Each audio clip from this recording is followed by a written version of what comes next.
It is the Riot Podcast, Tuesday, May 30th, back from the Memorial Day weekend break. Hope everybody had an enjoyable one. Isaiah, I trust you did. Mine was eventful. I went to Scottsdale, Arizona, and spent more money in a 3-day span than I probably have in the past month combined. And that's not even an exaggeration. That actually might be accurate. Now that I'm thinking about the numbers back, I bet I spent more money this weekend than the past 2 months combined, maybe. That's actually pretty accurate. Does that mean you're real frugal most of the time, or that Scottsdale is real expensive? I was pretty frugal in my day-to-day life, but Scottsdale was insanely expensive. I sent a Venmo yesterday. Yeah. My final Venmo of the whole trip. This is just one of many Venmos. This is one of many. My final Venmo yesterday was probably the equivalent of like 3 weeks. No. Yeah. Of groceries and stuff? 3 weeks of groceries and gas and things like that. In just one Venmo. In just one 3-hour period of just going to a pool party. It was that much money to go to a pool party. To go to a pool party. Yeah, you can do that for free a lot of places. I do it every weekend for free. I go every weekend to the pool. I go to pool parties every weekend here where we live. I go to Scottsdale. It's hundreds of dollars. And just that one portion for a 3-hour period. Yeah. Let alone. Forget about all the other events you took place in. I mean, I was there for 3 days. And travel, Airbnb. I'm not even taking into consideration my flight there. Yeah, because you paid for that months ago. I paid for that months ago. Doesn't even count. No, that doesn't count towards it. Well, was it all worth it then? I met the love of my life, so yeah. You met the love of your life? I met the love of my life. And of course, it always happens when you're like on vacation. Yeah. You never get to like see them again. Met the love of my life this weekend. I'm gonna probably never see her again. You don't think you will? I mean, maybe she'll come visit me in Columbus. Yeah. Maybe. Hard maybe. Well, where is she? Scottsdale? She's in Canada. Ooh, a big surprise. Canadian, eh? Big surprise. You know what? I always talked about how, I always kind of mess around with you for being a Canadian boy. Yeah. But the women there, clearly incredible. Yeah. Oh, yeah. Clearly. I could tell right away. It was a match made in heaven right away. And she lives 9.5 hours away from me. So she doesn't. Is it you like her because she reminds you of me? That's not she why. Like a female Canadian version of myself? No, she's like real attractive. She's a real good time. So I understand why you would, I'm see not us together. No. Why you would connect the two of us? There's no connection there. Her name's Mel. Just an absolute sweetheart. Yeah. Here I am. And then now here I am. You're not gonna go. You're not gonna go visit her in Ottawa. Hey, maybe if I'll get a passport, I'll go.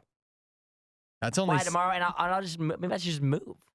We could do the show from Canada. I could move to Canada. It would be a good switcheroo. That'd be quite a reversal. I could move to Canada and do the show from there with my. Well, she's also a veterinarian, so I might just.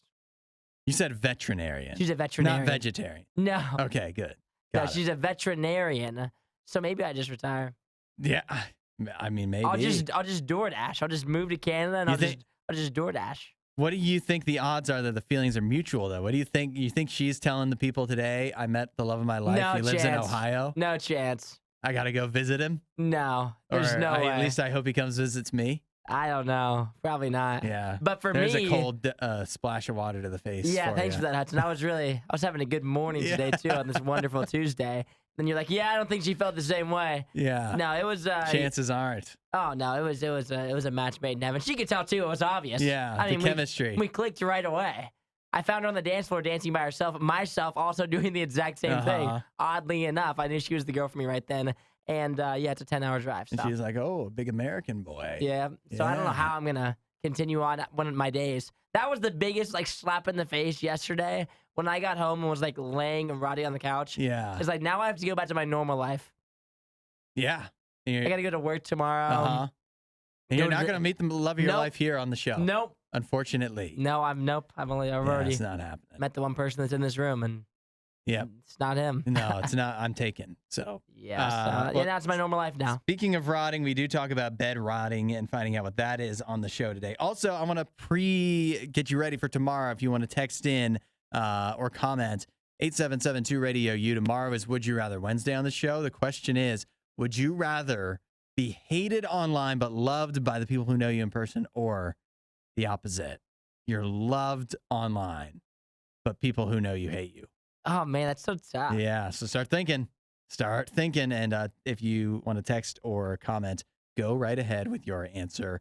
And that's your Tuesday show. Enjoy. There's a lot of good stuff today. Yeah. A lot of good stuff. Catch you next time. See you guys. You won't hear a show like this anywhere else. And that's probably for the best. The worst of the riot. Radio U. Do you sleep with the fan on or off? Are you a fan on guy? I have a no fan. You don't do a fan. I don't even have one in my room. I used to, growing up, always sleep with the fan on. Uh-huh. But now in the houses I'm in now, I have no fan in my bedroom. So not even an option. If I did have a fan in my bedroom, I probably would lean fan off at this point. But I always grew up with it on. So I'm not really sure if I'm fan on or off. Well, let's use you as a test case then. Do you think you feel better now growing up than you did growing up, where maybe your health feels like a little better now because you don't sleep with a fan? Do you think that you could chalk up any health benefits to not sleeping with a fan? I always felt before that if I didn't sleep with a fan on, then I'd be really stuffed up in the morning. But now I never sleep with a fan on, and so I feel fine though. I don't know if my health has increased or gotten better, but at the same time, it definitely hasn't gotten worse. Well, let me share this with you and see if it sounds familiar. Sleep Advisor is advising people not to sleep with a fan on. Oh, goody. In your bedroom. And the reason they say is because fans are blowing dry air everywhere. Of course, that's what they're meant for. But blowing all that dry air, this is kind of surprising to me, but if it gets extra dry, that actually means your body tries to compensate by producing excess mucus. And so if you're finding yourself if you're sleeping with a fan on, you may find yourself being more susceptible to having your nose blocked up and maybe even getting some sinus headaches because of this. So that, surprisingly enough, could be one issue that comes from sleeping with your fan on. They also say that it can lead to sore muscles when you wake up because all the concentrated cool air blowing at you makes your body tense up and cramp. So what are you? Are you on or off? I'm a fan on guy. Oh, I don't care what Sleep Advisor says. Okay, so you're fan on, and is that an agreed upon thing between you and Angela? Yes. She's with it as well. We're both pro fan. I feel like that could be a contentious thing in a relationship. Yeah. One person wants it on, one person wants it off. For me, yet again, I don't even have an option. I have no fan that's even available, but... It's kind of shocking that it's not like one of the things you would include on your dating profile. Oh, yeah, fan on or off? Yeah, feels like that's an important thing to get out of the way. There should just be like a dating app for people that sleep with the fan on.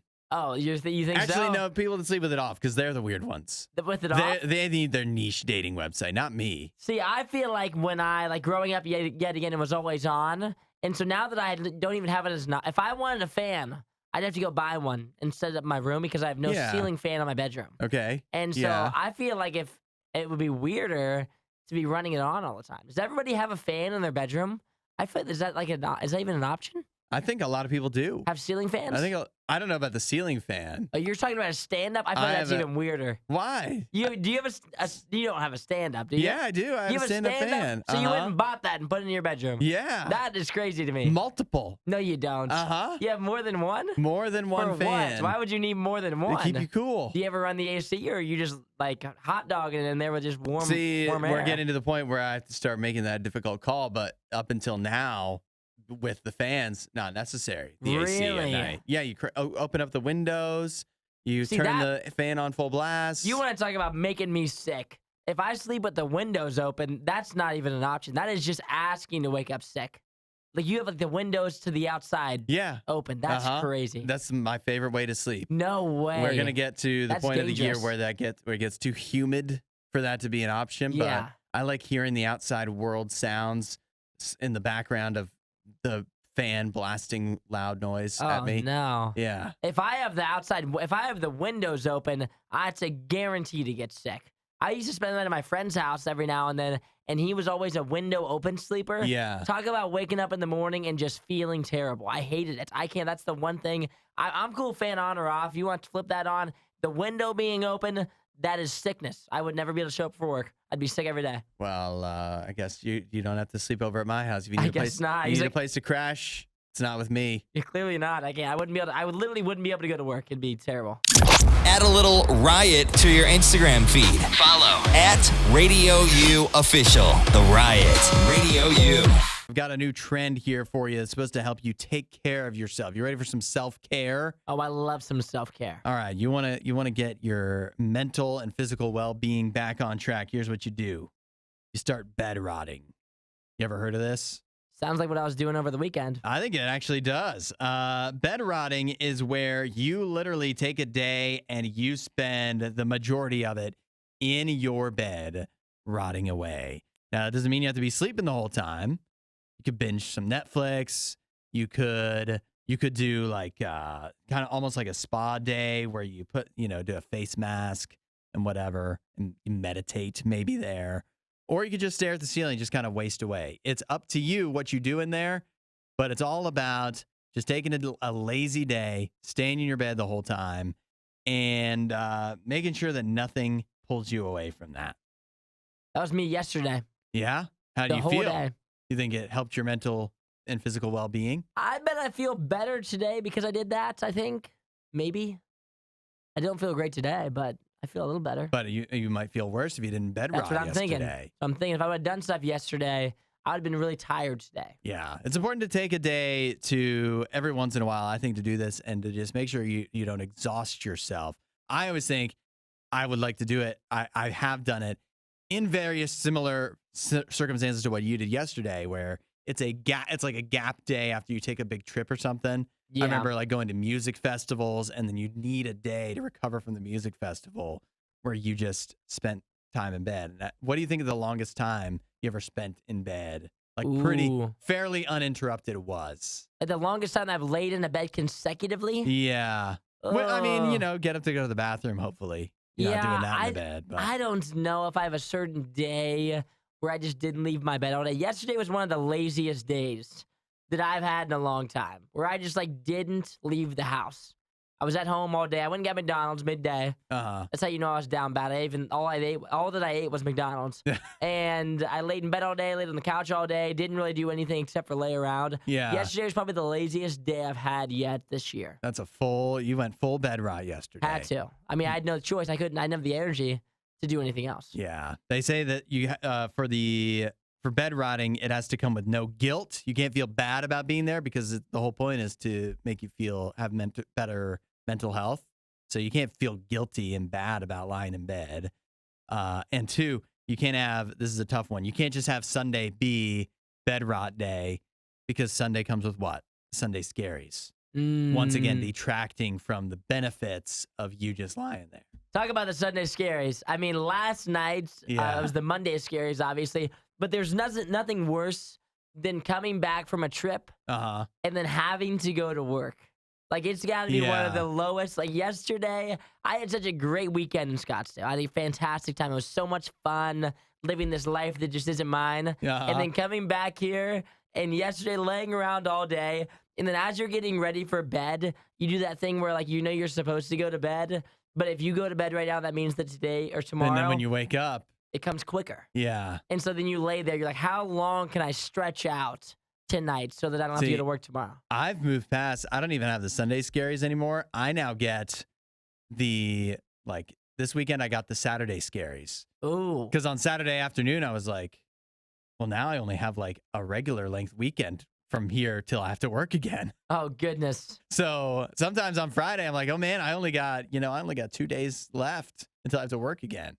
Not that I hate work. It's just responsibility, Oh, coming back in this morning? Are you joking? Yesterday, I was hating work. I wasn't even working yesterday, and I was like, do I have to go tomorrow? How can I not go? Yeah. Because it's just after you come back from especially me coming back from a trip, long weekend, I just why, I should have just stayed in Arizona. It's actually wild how working sounds worse when you're not working. Yeah, it does. It sounds way worse. I feel fine now that I'm here. Yeah. I feel fine. Yeah, but this is fine. This is a good day. Yeah, I'm having a good time, but it just, last night, there's no way. I was not looking forward to this whatsoever. Nobody does it better. The Riot, Radio U. I was wondering if you're out in the dating game, are there any professions that you consider undateable? That if somebody lists on their Tinder or Bumble profile, I do this for a living, that it's an automatic swipe no matter what they look like? There has to be no matter what the rest of their jobs. personality is. Yeah, I think there's jobs that are like, when you see them, you're like, oh, that'd be great if my significant other had this job. And there's other ones you see that you're like, a little less ideal. A little less ideal. Well, if anybody wants to text in with what they consider to be an undateable job, you can hit up the Riot hotline. 877-2-RADIO-U. Well, I have a jumping off list here from a dating coach that has the top 5 undateable professions. See if you agree with these. 1, this is tough. Nobody's going to want to hear this. Nurses and doctors. I can see why. Is that on your list? For me personally, I have mixed feelings about it. I really do. There's a lot of pluses. There's some subtractions. Some more pluses. What are I don't want to get into. Nurses seem to do fine in the dating world to me. Yeah, there's so many of them. Every other girl you meet is going to be a nurse. It's a proud profession, but it's insane hours. That's really the reason, right? It's insane hours for most people when they start off with the nursing. And then for doctors, you go and probably do a lot of debt, a lot of schooling, and then also sometimes odd hours. But I think with a doctor, it's more worth it because good pay too, right? Oh, yeah, killer pay. So I see why nurses and doctors are at the top of the list. Number 2, you ever heard of this? A FIFO worker? I've never heard of FIFO. Fly in, fly out. That's like people fly in, fly out. Yeah, it's people that have to work in remote areas. So I mean, how often could this come up? That's not one you're going to see very often. But that feels like a tough person to date, though. I mean, if they're flying out every other day, yeah, in and out of town, that'd be a tough one. I also have again people in high-powered roles like doctors and lawyers, because again, high demand, a lot of demand on as your work is a lot of demand on your life. Hard to have to devote a lot of time to your relationship if you're a high-powered lawyer. Yeah, work-life balance there, I'm sure. Although they great. Always seem to figure it out. Yeah, just work-life balance isn't great there. All right, another subtractor. I got 2 more on the top list, and then I'll see what you think. Truck drivers. Yet again, traveling thing. Yeah, not always around, not always available. And finally, police officers and military. Did a lot of travel there for the military as well. The police officer thing, obviously a little more scary. And the hours too, for most of those, are terrible. Yeah, that's right. So those are that's just the generic list. Do you have a list or? I feel like I think any of them that they travel for. If I'm not seeing you regularly, or if you're in and out of town regularly, it makes it a lot tougher. I think nurses and doctors being at number 1, I think is crazy. You think that's? I think that's wild because there's just so many people that are nurses and doctors. That takes out such a large quantity for dating deal breaker wise. But everybody knows somebody's a nurse or a doctor. There's no way you don't. Everyone knows at least one person who's a nurse, one girl that's a nurse that's trying to date or whatever. I can tell you what their hours are like. They work 3/12s. We know because they talk about it all the time. And I'm sure their job's super hard. My job is easy. Their job is hard. I get it. But they're definitely devoted to their job. There's no question about that. And sometimes it's hard when you meet somebody that's their career is so important to them. It's hard for them to get that that work-life balance is important. And in some of those roles that you listed, a lot of it is very work, not so much life. Yeah. You know? Well, if you've got a profession you consider undateable, go ahead, shoot us a text at 877-2-RADIO-U. We'll go over a few more because I've got some I'd like to add to the list. I'm out of the dating game. Doesn't mean I don't have opinions on it. Doesn't mean there weren't a few people I'd said no to because of what job they had. The stories you love with the opinions you hate. The Riot Radio U. Here's something to think about when you're TikToking, Instagramming, Facebooking, that social media has now been around long enough that children that were born after social media cropped up are now getting to be old enough to where they're just about adults. Like me. Yeah, pretty much. I think you might be a little bit on the older end. Yeah, probably. Because they say that, what I'm reading here, and this seems like it checks out, they say that it really started in 2006 would be when Facebook took off enough to where just everybody was on there all the time. Yeah. And so when you think about that, though, these kids where their parents were on Facebook a lot, posting a bunch of stuff about them, are now getting to the age where they're grown-ups, where if you were born in 2006 or shortly there before, then you're about to turn 18, 17, 18. Makes 19. sense, yeah. Adds up.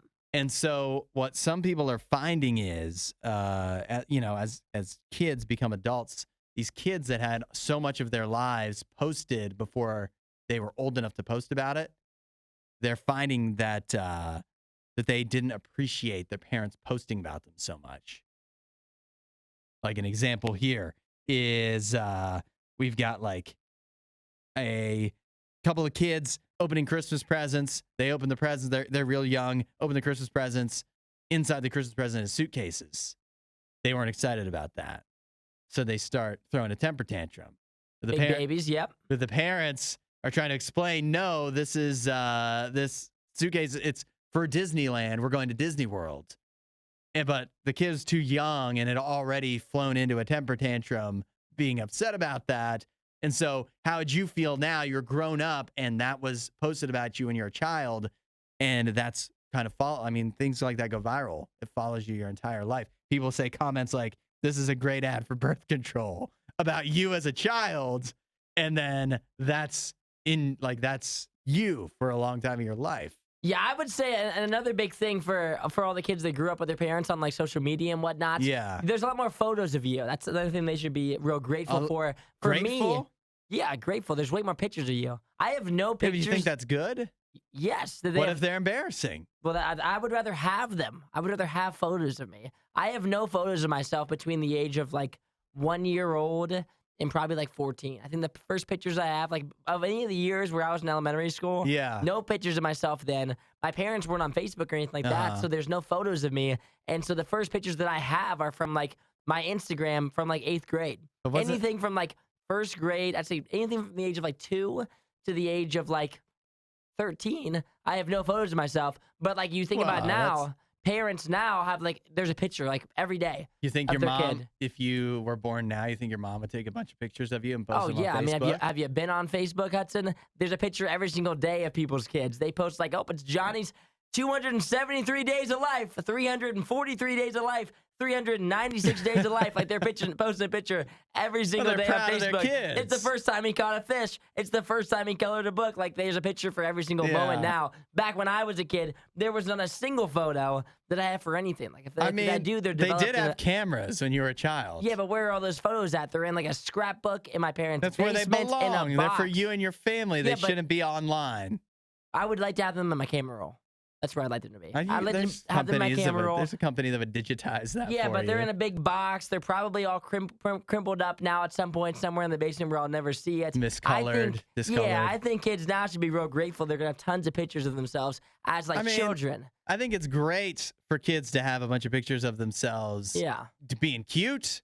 I just think that a lot of parents, they wind up doing a bunch of stuff with their kids that doesn't put their kids in the flattering light, but it's like, whatever, they're my child. I can post whatever I want. Yeah, I mean, who cares when you were 8 years old what you look like? Yeah, everybody looked bad. You're 8, you don't know enough to be embarrassed, but now it's like, you don't have control over that. If it goes viral on TikTok and you grow up boo-hoo, boo-hoo, oh my gosh, how are you going to recover? And when you get to high school and it's like, oh yeah, that's the kid that cried when his tooth came out or whatever. And then you didn't have a choice over that. You were 8. Everybody did embarrassing stuff at that age. Nobody was a stud at 8 years old. It doesn't have to be. Nobody was some king at 8 years old. It just doesn't have to be online. It could just be private. Just be like, your dad could just be like, hey, remember that time that you were a big baby about that one thing? And it doesn't have to be online for the whole world to see. No, I think they'll be okay. I think they'll survive. It's just normal. I would just rather have the memories. Like my dad, I don't even know what he looked like at 10 years old because he doesn't have a photo of it. Your parents, you don't even know what they looked like at 16 years old. There's not a photo of it. These kids should be grateful that for the rest of their lives, they can show their own children what they looked like when they were 5. All their embarrassing moments can live on forever. Yes, exactly. You can show everybody that. It's hilarious. I think it makes for good fun. This is Radio U's Worst of the Riot. I want to see if you approve or disapprove of this, Isaiah. We have a lady in the UK. Her boyfriend her ex-boyfriend now, he cheated on her. I don't know how far it went, but she says that she did find incriminating texts on his phone. So obviously that's not cool. So she had to get her revenge. And the way she did it is by sneaking into his apartment, getting the curtain rods. You know, they're hollow on the inside. Familiar, yes. She stuck, basically she stuck shrimp, prawns into the curtain rods, hid them in there. And so the thought process is, give it a few days, those are going to start to smell something terrible. And he's not going to be able to figure out where it is. He'll have no idea. What do you make of that? I'm not for it. But that's a sneaky way to do it. I mean, it's not hurting anybody really, right? Yeah, I mean, it's something that's like terrible. It's going to smell terrible. But yet again, for me, I'm not for the whole like getting back at your ex thing. Yeah. That's not my style. Even if they cheat on you? I don't think that there's a reason to waste any more time on them. Yeah. But for her to do this, she could do worse things. She could have, she could have taken a baseball bat to both his headlights or something. Which that again, more aggressive. You know what? I wouldn't say go for that either. That's like a crime though. Is this a crime? As long as she didn't break into the house, it's not a crime. You know what the problem is though?